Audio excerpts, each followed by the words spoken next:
Sir আসছেন, আমাদের দাবি ওনার স্যার আসলে ঘরে থাকতে পারতেন, কিন্তু ঘরে না থেকে এই আন্দোলনের একজন যোদ্ধা হিসেবে আমাদের কাছে এসেছেন।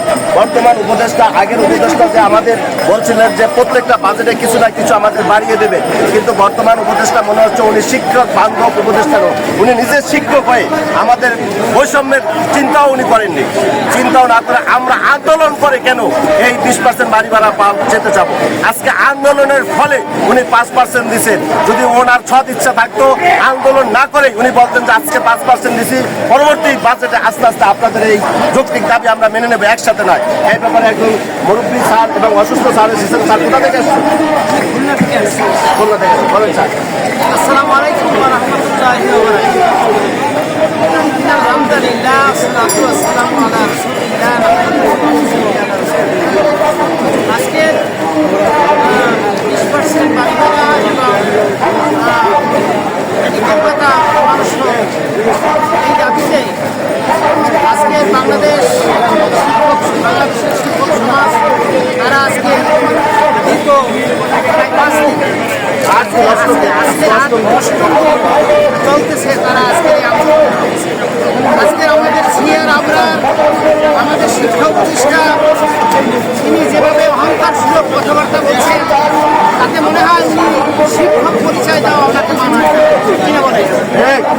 কারণ হলো আজকের আমরা 5ই আগস্টের পরে আমরা মনে করেছিলাম যে আমরা একটি বৈষম্যমুক্ত একটি বাংলাদেশ পাবো, বৈষম্যহীন একটি বাংলাদেশ পাবো, কিন্তু আজকের আমরা দেখতে পাইলাম যে আমরা সরকারি শিক্ষক এবং বেসরকারি শিক্ষক এই যে একটা ষড়যন্ত্র তারা রেখে দিয়েছে।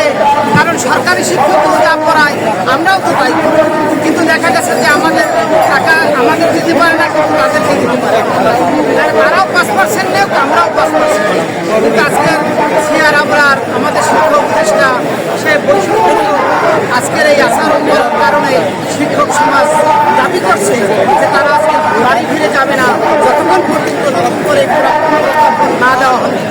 প্রিয় ভাইরা আমার, আমি বলতে চাই যে আজকের স্বাধীনতা উত্তরে বাংলাদেশে সবচেয়ে নিপীড়িত এবং নিষ্পেষিত, লাঞ্ছিত, বঞ্চিত সবচাইতে শিক্ষক সমাজকে রাখা হয়েছে। আজকে যত লুটপাট, যত মাজার, এই দেশে যত টাকা যেভাবে খরচ করা হচ্ছে, শিক্ষকদের দেওয়ার বেলায় বলা হচ্ছে যে টাকা শুধু বাজেটে নেই, তো না বলা হচ্ছে। প্রিয় ভাই আমার, আমি বলতে চাই আজকের এই সরকারকে তারা আমাদের দাবি মেনে নিয়ে আমাদেরকে তারা আমরা সফলতার সঙ্গে বাড়ি ফিরে যাবো এই আশাবাদী আমি আমার কথা। একজন অসুস্থ স্যার হয়ে